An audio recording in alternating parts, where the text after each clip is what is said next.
sorunumuz bu yok. yağmur sular iyi hesap ediyor. Tabii hepsi hesaplanmış.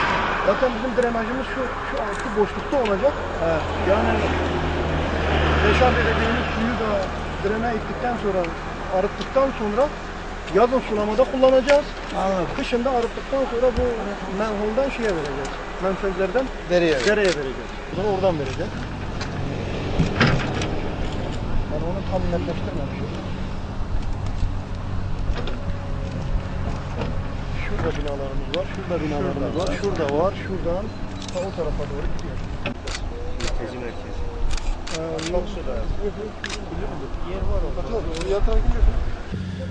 Bulunduğumuz alan Van Hakkari Karayolu üzerinde 300 dönümlük bir alan üzerinde şu anda ilk çalışmamızı yapıyoruz. Daha önce altyapıda bu görmüş olduğunuz yollar, ihate duvarları, içme suyu, kanalizasyon, yağmur suyu, arıtma tesisi, elektrik, telekom gibi altyapı ihalelerini yapmıştık ve bu çalışmalarda yaklaşık 3 ay önce başlamıştı. Şu anda o çalışmaları denetliyoruz. Geçen hafta üst yapı ihalemiz de tamamlandı. Yaklaşık 35.000 metrekare kapalı alan üst yapı ihalemiz de tamamlandı. Şu anda üst yapıcıya teslim etme aşamasına gelmişiz. İnşallah üst yapıcı da hızlı bir şekilde girip biz tekstilcilerimize, konfeksiyoncularımıza altyapısı tamamlanmış, yolları yapılmış, içme suyu hatları çekilmiş, kanalizasyon hatları, yağmur suyu hatları, elektriği, telekomünikasyonu, arıtma tesisi yapılmış. Üst yapıda da kaba inşaatı bitmiş